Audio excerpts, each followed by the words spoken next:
Bismillahirrahmanirrahim. Assalamualaikum warahmatullahi wabarakatuh. Alhamdulillah wassalatu wassalamu ala Rasulillah wa ala alihi wa sahbihi wa mawalah wa la hawla wa la quwata illa billahi wa ba'd.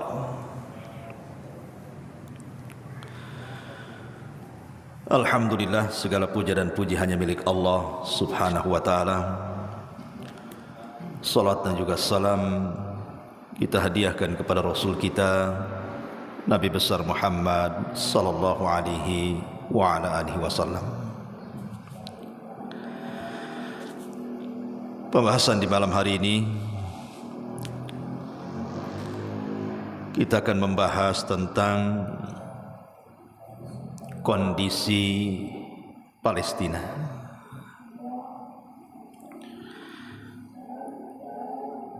Dahulu ada seorang jenderal perang, termasuk dari orang-orang yang ahli ibadah, dan dia juga seorang ulama. Namanya Salahuddin Al-Ayyubi rahimahullahu ta'ala. Salahuddin Al-Ayyubi ini adalah pengasas daulah Ayyubiyah. Dialah yang menggabungkan daerah-daerah yang terpisah di zaman Salzukiyah yang dipecah oleh orang-orang Salib kala itu. Maka Salahuddin Al-Ayyubi yang menyatukan daerah-daerah pecahan-pecahan kaum muslimin, dijadikan satu menjadi daulah Ayyubiyah setelah runtuhnya daulah Fatimiyah di Mesir. Tapi saya tidak hendak menceritakan biografi siapa Salahuddin Al-Ayyubi. Sudah pernah saya bahas tentang masa kecilnya, belajarnya, sampai kepada pembebasan Baitul Maqdis yang luar biasa diingat dalam sejarah. Anda bisa lihat YouTube-nya saja. Tetapi yang ingin saya ceritakan tentang kisah Salahuddin ini, ada potongan kisah yang menarik yang disebutkan para ulama tentang Salahuddin Al-Ayyubi ini. Satu hari datang seseorang kepada Salahuddin Al-Ayyubi dan mengatakan, "Ya Salah, lima la tadhak?" Wahai Salah, maksudnya Salahuddin Al-Ayyubi, namanya Yusuf ibn Ayyub ibn Shadi Al-Kurdi. Dia seorang Kurdi dari Irak. Itu pendapat yang masyhur. Walaupun ada yang mengatakan bahwa Salahuddin Al-Ayyubi itu adalah seorang Arab dari Bani Umayyah. Jadi satu hari Salahuddin ditanya, "Lima la tadhak?" Kenapa engkau tidak tertawa? Maka Salahuddin Al-Ayyubi mengatakan, dengan tegas dia mengatakan, kenapa harus tertawa? Wali ikhwatun yuktaluna fi biladil muslimin. Sementara aku punya saudara-saudara yang terbantai di daerah kaum muslimin sendiri, maksudnya Palestina. Wal Qudsu fi yadis salabiyyin. Sementara Al-Quds, Masjidil Aqsa, dikuasai oleh orang-orang salib kala itu. Wa ana astahi minallah an adhak. Dan aku sangat malu kepada Allah subhanahu wa ta'ala kalau harus tertawa di atas penderitaan kaum muslimin yang ada di Palestina. Ucapan luar biasa ya kawan, Salahuddin Al-Ayyubi ini. Satu hari Salahuddin Al-Ayyubi ini kan antara daulah Ayyubiyah, dan dialah pengasasnya. Ketika hendak menyerang Al-Quds, maka Salahuddin Al-Ayyubi karena memang kuat tentara Salibi ketika itu, tidak langsung melakukan pertempuran, tetapi melakukan perdamaian. Dibuatlah bulir-bulir kesepakatan antara Daulah Ayyubiyah dengan tentara salib yang ada di Al-Quds. Dan Salahuddin fokus membebaskan arah-arah ke Eropa, Armenia, Konstantinopel dan begitu seterusnya. Jadi satu hari Salahuddin mendengar bahwa orang-orang salib ini membatalkan perjanjian, dan begitulah orang-orang kafir, tidak Yahudinya, tidak Nasraninya, tidak musyriknya, mereka suka membatalkan perjanjian dengan kaum muslimin. Terdengar bahwa orang-orang salib yang ada di Al-Quds sudah mulai mengancam para hujaj, orang-orang yang hendak haji dari Syam ke Mekah, karena harus melewati situ jalurnya. Terkadang kemudian mereka mulai merampok, bahkan tak segan-segan membunuh, bahkan sudah mulai merobek kehormatan wanita-wanita muslimah, membunuh anak-anak. Yang lebih menyakitkan lagi adalah perkataan pemimpin Nasrani Al-Quds kepada kaum muslimin yang ditindas dan mengatakan, qulu li Muhammadikum, qulu li Muhammadikum ayunjiakum. Katakan oleh kalian, mana Muhammad kalian, kata. Mana Muhammad kalian yang akan menolong kalian itu? Mana Muhammad kalian? Masuklah perkataan pemimpin salib ini ke hati Salahuddin, karena kata-kata itu sangat menyakitkan bagi Salahuddin Al-Ayyubi. Satu malam Salahuddin kemudian salat Isya, kemudian tahajud sampai subuh. Dia bermunajat kepada Allah Subhanahu wa taala dan mengatakan, ya Rabb, anta a'lam bima yaqulun. Engkau pasti tahu, lebih tahu daripada aku dibandingkan apa yang aku ketahui tentang ucapan mereka. Mereka mengatakan, qulu aina bi Muhammadikum, di mana Muhammad kalian? Kenapa tidak menolong kalian? Maka kata Salahuddin Al-Ayyubi, dia mengatakan, ya Rabb, wahai Rabb, kalau kau izinkan, aku akan menjadi pengganti Muhammad sallallahu alaihi wasallam dan ikut serta menolong umatnya. Maka semalam suntuk Salahuddin terus menangis. Ketika dia sudah ada kemantapan untuk menyerang orang-orang Quds, dia kumpulkan pasukan besoknya. Semua dikumpulkan. Kemudian Salahuddin berwasiat kepada pasukannya dengan wasiat yang biasa diwasiatkan Rasul, usikum bitaqwallah, aku wasiatkan kalian untuk bertakwa kepada Allah Azza wa Jalla. Kemudian kata Salahuddin, balagani annahum yaquluna kada wa kada. Telah sampai berita ke telingaku bahwa mereka, maksudnya orang-orang salib, mengatakan ini dan itu, sampai mengatakan, aina bi Muhammadikum, mana Muhammad kalian yang akan menolong kalian? Mana Nabi kalian? Mana Muhammad kalian? Maka kata Salahuddin, demi Allah, hari ini dan sampai kematianku, aku sumbangkan seluruh jiwaku, hidupku, hartaku untuk membela Muhammad sallallahu alaihi wasallam. Siapa di antara kalian yang ingin ikut serta denganku, silahkan bergabung. Semua pasukan serentak satu kata, Allahu Akbar, nahnu fida'u Muhammadin sallallahu alaihi wasallam. Apa kata pasukan Salahuddin? Kami siap menjadi penebus Nabi kita Muhammad sallallahu alaihi wasallam. Terbakar semangatnya. Maka akhirnya kemudian Baitul Maqdis dikepung. Karena Salahuddin Al-Ayyubi kan sudah menyatukan daerah-daerah terpisah. Dia mendirikan Daulah Ayyubiyah itu setelah runtuhnya Daulah Fatimiyah di Mesir. Kemudian ketika meninggal Imaduddin Az-Zinki yang menguasai Daulah Zinkiyah, kebetulan istri dia masih ada kerabatan dengan Daulah Az-Zinkiyah. Ketika meninggal pemimpinnya digabungkan kepada Daulah Ayyubiyah. Kemudian pecahan-pecahan Daulah Salzukiyah diajak gabung lagi. Lah ini kan Salahuddin di Mesir, yang lain di Syam, Palestina tengah-tengah. Karena itu jantung kota Syam Palestina itu, perbatasan dengan jalur Gaza. Maka semua daerah-daerah itu dikepung, persis seperti sekarang Palestina dikepung oleh orang Zionis Yahudi dari semua arah. Ma'asyiral muslimin yang dimuliakan Allah Azza wa Jalla, tidak membutuhkan waktu lama. Padahal pasukan salib kali itu pasukan kuat, ikhwan.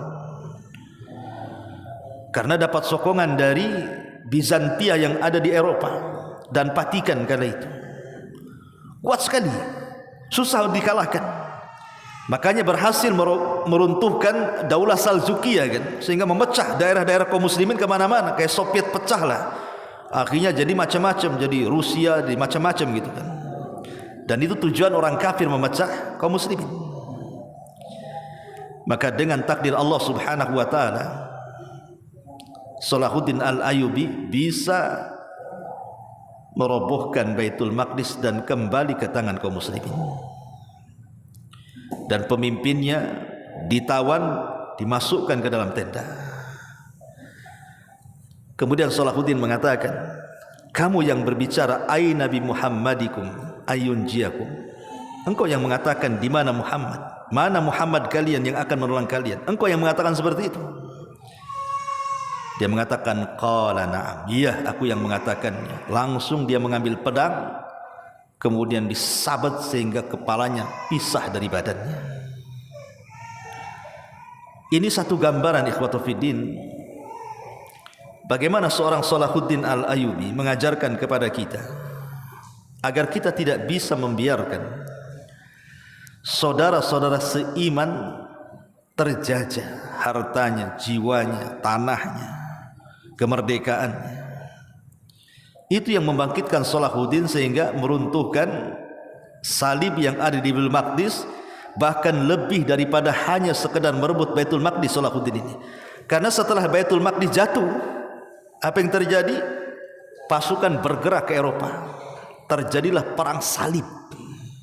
Itulah perang yang sangat luar biasa dahsyatnya, yang tidak mungkin saya ceritakan. Menarik memang ini, perang ini. Tapi waktu juga ya. Kita fokusnya ke yang lain masalahnya. Kita nanti ceritakan di lain kesempatan. Tapi yang jelas bahwa bagaimana Salahuddin Al-Ayyubi, di antara sebab kenapa dia sampai kemudian merebut Baitul Maqdis dari tangan Salabiyin, karena kebengisan orang-orang salib ketika itu yang tidak bisa ditolerir. Mereka membunuh anak-anak, mereka membunuh wanita-wanita, mereka membunuh orang-orang yang tidak berdaya, merampas harta kaum muslimin, merebut kemerdekaannya. Itu yang menjadikan Salahuddin bangkit. Harusnya dijadi percontohan bagi para pemimpin. Mudah-mudahan ini menjadikan tauhidul muslimin, peristiwa penyerangan atau pembantaian Zionis Yahudi laknat itu kepada kaum muslimin yang ada di Palestina. Bahkan yang terbaru fatwa daripada Syekh Uthman Al-Khamis hafizahullah ta'ala mengatakan, sekarang kita wajib menolong saudara kita yang ada di Palestina. Hukumnya wajib. Beliau mengatakan wajib kita bergerak menolong saudara kita yang ada di Palestina, tanpa harus bicara lagi soal perselisihan, apakah anda Syiah, apakah anda Sunni, ataukah anda firqah lain. Kesampingkan dulu masalah ini, jangan cerita itu dulu, itu lain pembahasannya. Karena di mata kita yang ada sekarang ini adalah pembantaian, genosida yang jelas-jelas terang-terangan, memang mau menghabiskan seluruh keturunan kaum muslimin yang ada di Palestina. Bayangkan, perang ini waktunya singkat, baru 1 bulan 30 hari mungkin sekarang ini. Tapi lihat korban jiwa yang dampak perang ini luar biasa. Bisa mencapai 10.000 jiwa lebih. Itu yang terdata, belum yang tertimbun. Dalam waktu sesingkat-singkatnya ribuan jiwa melayang, ya kan? Apa mereka yang mati itu Hamas? Bukan. Mereka bukan Hamas. Walaupun itu yang kemudian digaung-gaungkan Zionis Israel itu, Zionis Yahudi itu, bahwa mereka sedang memerangi teroris. Bayangkan kamp-kamp pengungsian 2 hari kemarin itu dihuni ribuan orang. Kamp pengungsian itu tiba-tiba dibom dengan alasan apa? Karena ada satu pemimpin Hamas ada di situ katanya. Dibom itu. Berapa ribu yang mati di situ. Ma'asyiral muslimin yang dimuliakan Allah Subhanahu wa taala. Jadi mereka itu hanya mengelabui dunia, mengatasnamakan kita menyerang Hamas, tapi kenyataannya mereka sedang melakukan genosida kaum muslimin yang ada di sana. Karena buktinya korban itu sedikit dari Hamas yang korban, kan? Kebanyakan warga sipil kok. Kebanyakan anak-anak, perempuan, orang yang enggak sanggup mengangkat senjata, orang tua, orang sakit. Dan mereka sengaja menahan makanan, menahan minuman, menahan listrik, obat-obatan, bantuan dari luar dicegah, tidak boleh masuk.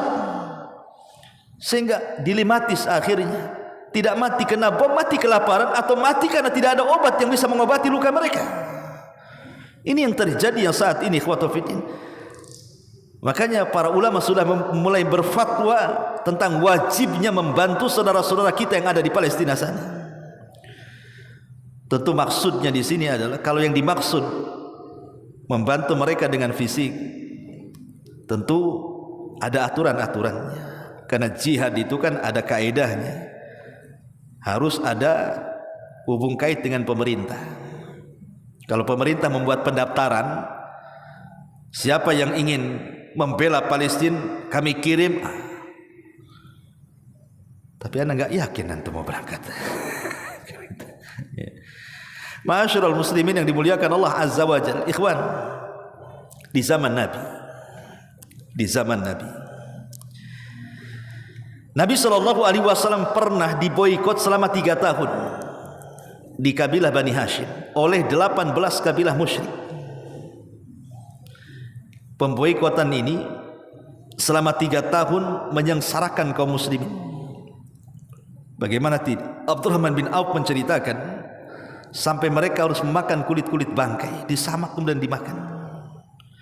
Sebagian mereka memakan akar dan dedaunan, sampai harta Khadijah habis untuk memberi makan selama terjadi pemboikotan 3 tahun yang dilakukan Abu Jahal kepada kabilah Bani Hashim karena kebencian kepada Nabi. Tapi subhanallah, selama 3 tahun pemboikotan itu ada orang namanya Zuhair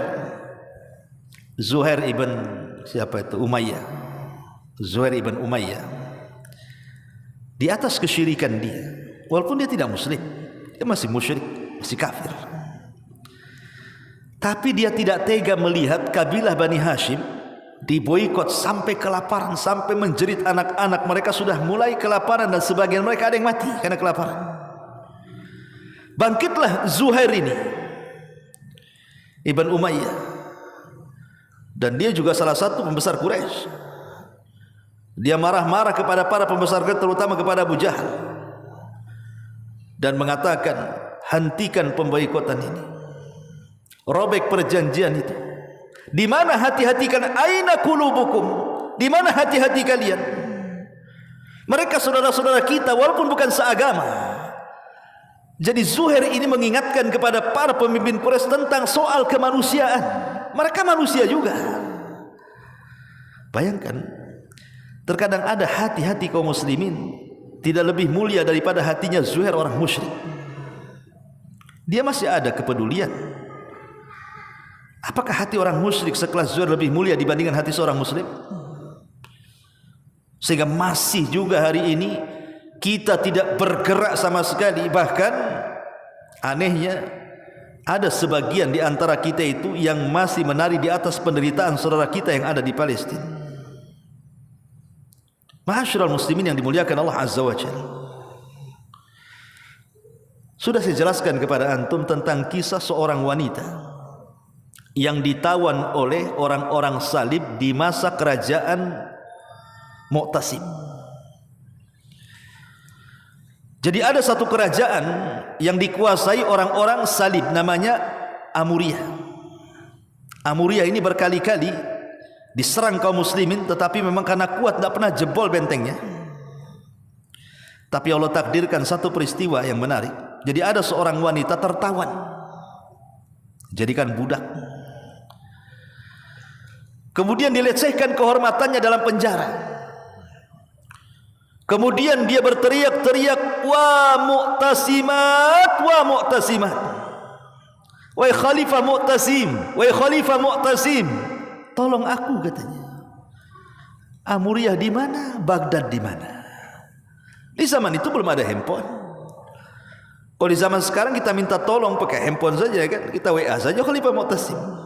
Zaman itu tidak ada alat komunikasi. Macam mana caranya Khalifah mendengar jeritan seorang wanita dalam penjara? Tapi Allah Maha tahu. Dengan sebab itu runtuhnya Amuriyah. Rupanya para tentara ini menceritakan di luar bahwa ada seorang wanita menjerit-jerit karena dilecehkan kehormatannya dan mengatakan, "Wa Mu'tasimat." Kemudian para tentara Salibi mengatakan, "Enggak mungkin Mu'tasim datang kemari menolong kamu. Siapa kamu dengan Mu'tasim?" Ada seorang muslim mendengar percakapan tentara itu. Akhirnya kemudian dengan diam-diam dia datang ke Baghdad, masuk ke istana Mu'tasim dan menceritakan kisah jeritan wanita muslimah yang ada di penjara dan memanggil-manggil nama Mu'tasim, "Wa Mu'tasimat," katanya. Apa kata Mu'tasim? "Labbaiki," katanya, "aku siap datang memenuhi panggilanmu."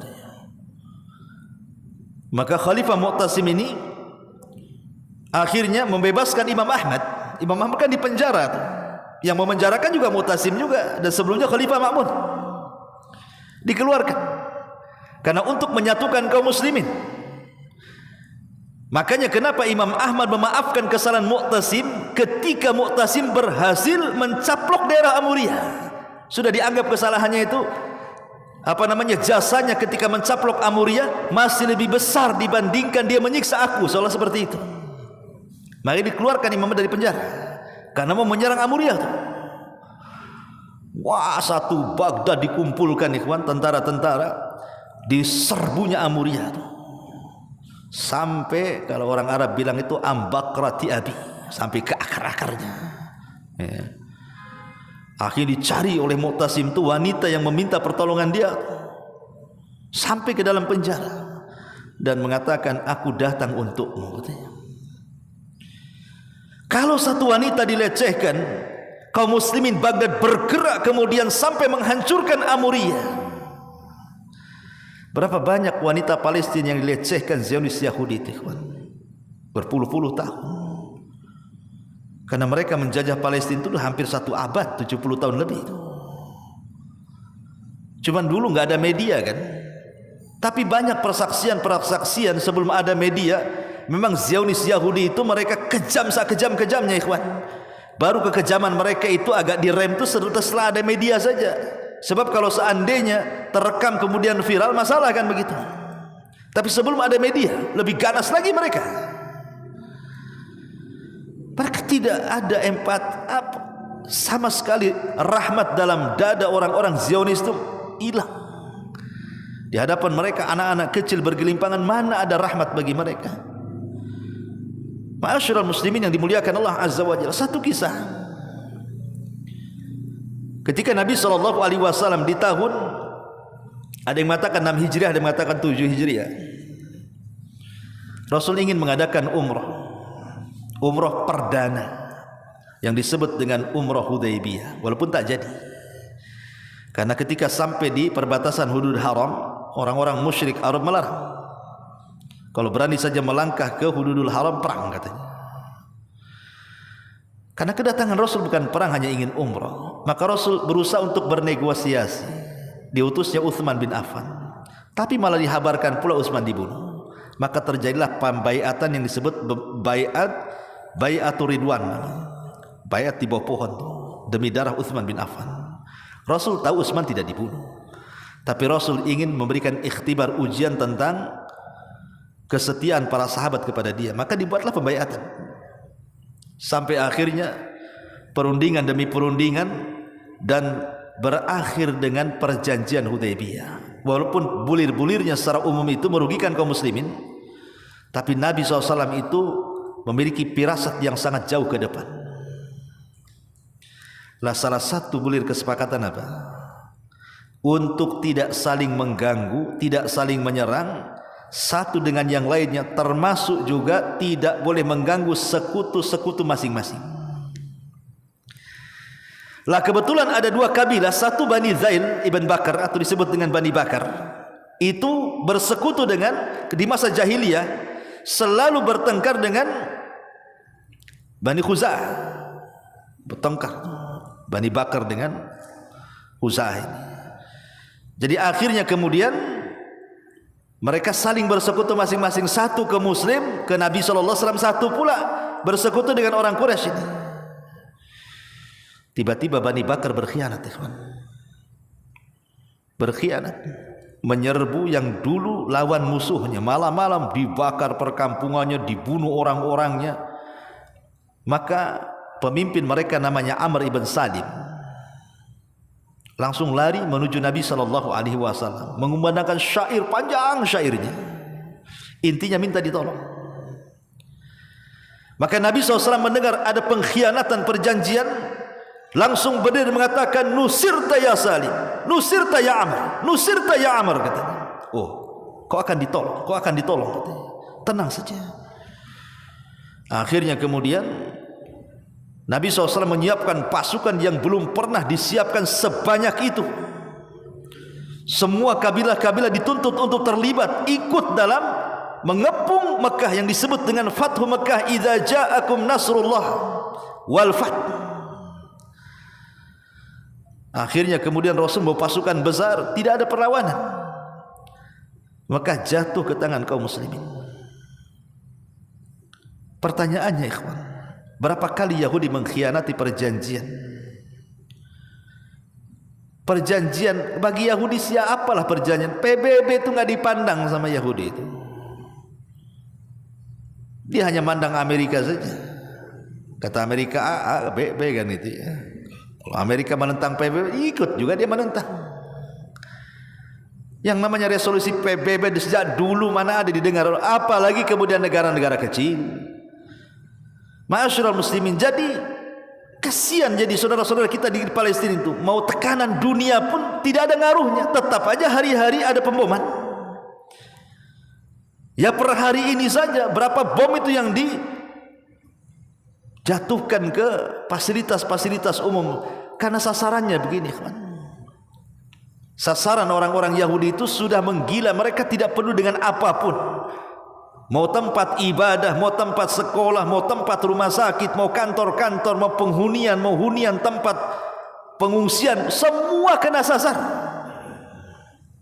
Dan Allah mengatakan, wa man adlamu mimman mana'a masajidallah an yudhkara fi hasmu wa sa'a fi kharabiha. Siapa lagi orang yang paling zalim di dunia ini, kawan?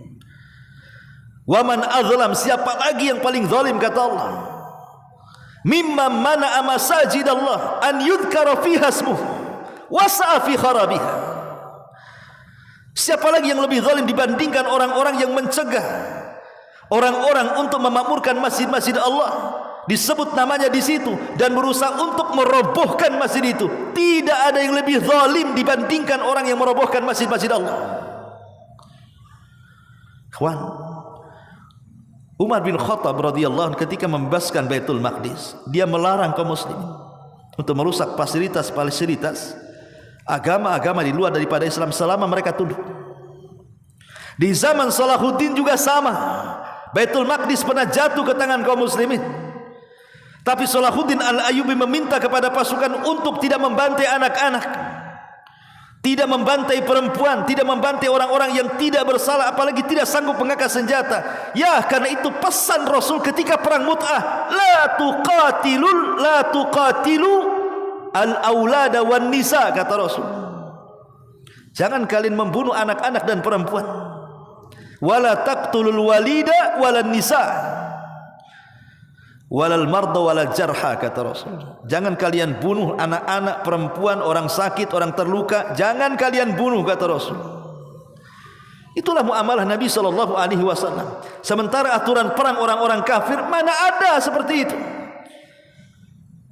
Justru itu sasaran mereka, orang-orang lemah.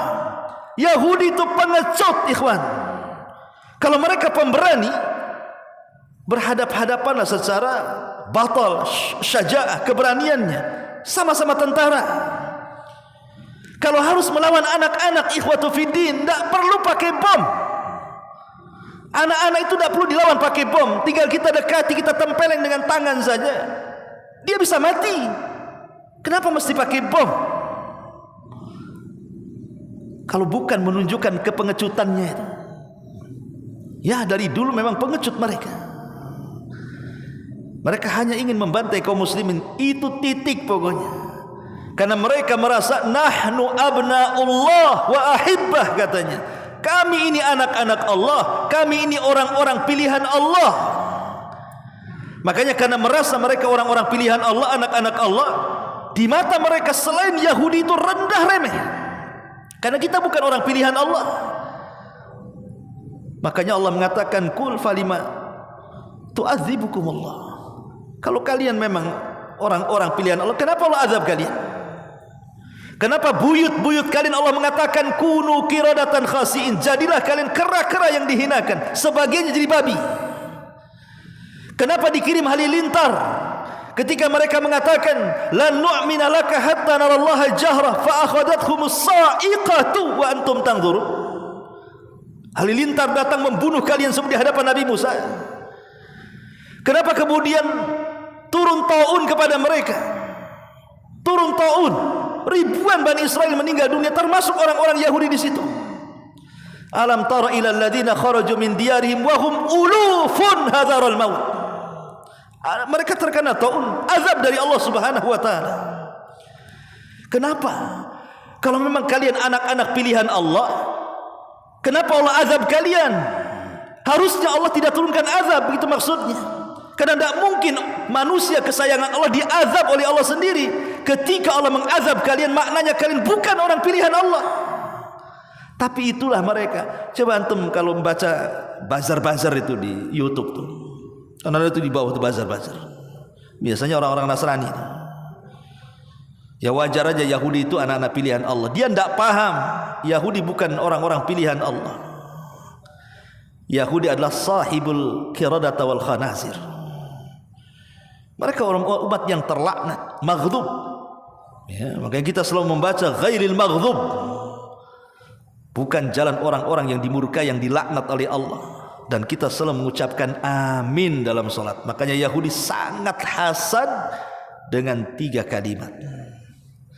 Salah satunya dengan kalimat amin. Mereka tidak suka kaum muslimin mengucapkan kalimat amin. Ma'asyiral muslimin yang dimuliakan Allah Azza wa Jalla. Lalu sampai kapan orang-orang Yahudi itu akan melakukan seperti itu kepada kaum muslimin? Sampai kapan? Allah mengatakan, la tajidanna asyaddan nas adawatan lilladzina amanul yahud walladzina asyraku. Engkau akan dapati satu umat yang paling keras permusuhannya kepada orang-orang yang beriman, melebihi orang-orang musyrik lagi. Siapa mereka? Yahudi. Orang-orang musyrik itu sudah musuhan di zaman Rasul kepada Rasul. Abu Jahal, Abu Lahab, Al-Walid, Umayyah, Utbah, Uqbah, dan begitu seterusnya. Rupanya permusuhan Yahudi lebih jahat dibandingkan orang-orang musyrik, kata Allah. Jadi kalau seandainya ada seruan perdamaian, mustahil mereka berdamai. Berdamai itu sebentar aja. Nanti nyerang lagi, damai lagi, nyerang lagi, damai lagi. Sampai kapan? Sampai mereka akan dibantai oleh tentara kaum muslimin di bawah Al-Mahdi sehingga lari kocar-kacir, kemudian sembunyi di batu, kemudian batu mengatakan, "Ya Muslim, Yahudi di sini, faqtulhu, bunuh dia." Kalau itu sudah zamannya terjadi, barulah mereka akan berhenti sampai di situ. Wa in min ahlil kitab illa la yu'minanna bihi qabla mautih. Sebagian besar ahli kitab di akhir zaman akan beriman kepada Islam sebelum wafatnya Isa bin Maryam. Sampai kapan? Kita tidak tahu. Karena Allah yang mengatakan wadda katsiru min ahlil kitab an yaruddukum min ba'di imanikum kufaran hasadan min indi anfusihim, kan begitu. Memang kebanyakan ahli kitab, ayat ini turun kepada orang Yahudi walaupun disebut ahli kitab. Dan orang-orang Yahudi itu memang berkeinginan untuk mengembalikan agama kalian kepada kekufuran karena hasadnya mereka yang luar biasa kepada diri kalian. Hasadnya luar biasa Yahudi itu. Sejak zaman Nabi SAW dan mengatakan Jibril salah alamat sehingga musuhi Jibril, dan mengatakan Jibril min amin aduwina, kata Jibril itu musuh kami, kata Yahudi. Jibril aja dimusuhi, apalagi antum. Makanya Allah turunkan ayat, ya, man kana aduwwa lillahi wa malaikatihi wa jibril wa mikail, dan begitu seterusnya. Malaikat Jibril aja dimusuhi. Alasannya apa? Coba yang datang itu Mikail kepada Muhammad, kami beriman. Karena yang datang Jibril, oh afwan, kami enggak mau, katanya. Mereka maunya Mikail yang datang kepada Rasul. Kenapa? Mikail itu bawa rahmat, bawa hujan, bawa baik. Jibril ini ngancurin orang, ngancurin kaumnya Sodom, ngancurin kaum Samud. Perang ikut dengan Badar bersama Nabi, bahkan jadi pemimpin juga, membawa kuda kaidum haizum, kan gitu. Mereka mengatakan, tapi itu akal-akalan Yahudi saja. Yahudi itu pendusta. Mereka pendusta. Ma'asyiral muslimin yang dimuliakan Allah Azza wa Jalla, intinya bahwa kita tidak bisa menolong mereka dengan fisik. Ada senjata yang lebih hebat dibandingkan nuklir. Ad-du'a'u silahul mu'min. Doa itu silah senjatanya orang Islam. Kirimkan doa kita supaya melesat sampai ke Palestina sana. Sudah jangan terpikir lagi masalah firak dalam Islam itu. Sekarang peperangannya sudah mukmin melawan kafir, ini kenyataannya seperti itu.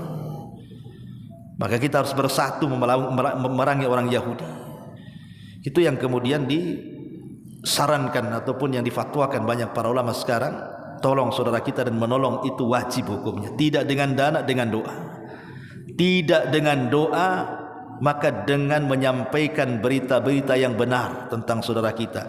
Karena bagaimanapun informasi yang terjadi di Palestina itu cuman hanya dua sumber, satu dari Israel, dua dari Amerika. Dari Palestina tidak ada, karena internet sudah tidak ada lagi di sana. Bagaimana mau mengiklankan, mau memberitahukan? Internet tak ada.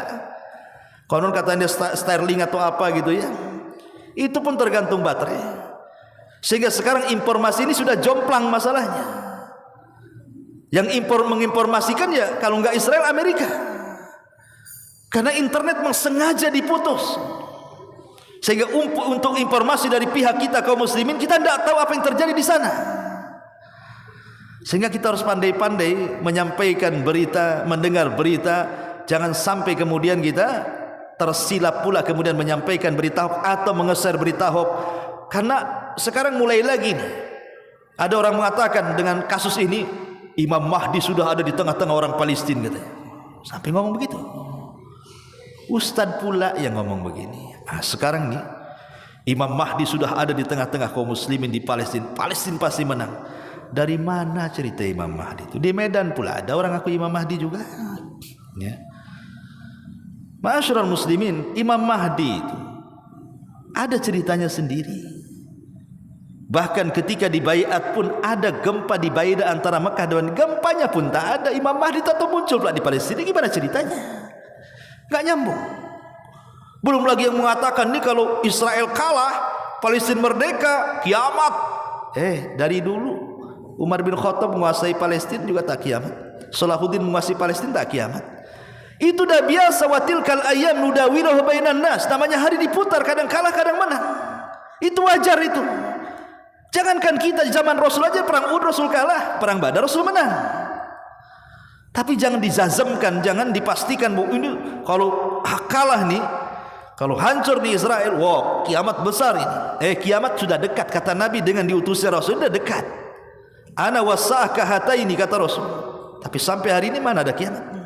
Kiamat kecil ya, tapi kiamat besar ada prosesnya, ada tanda-tanda kiamat kecil, ada tanda-tanda kiamat besar.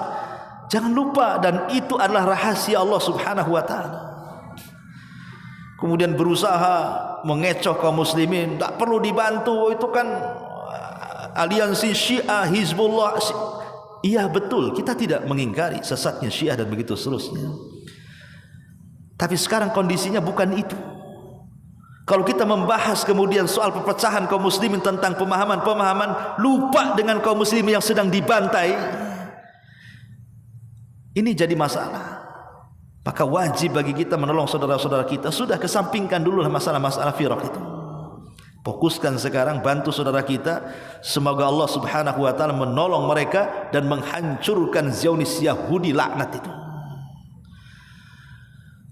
Wallahu a'lam bishawab. Mudah-mudahan kajian di maghrib ini bermanfaat. Subhanaka bihamdika asyhadu an la ilaha illa anta astaghfiruka wa atubu ilaik. Allahu ta'ala alam. Assalamualaikum warahmatullahi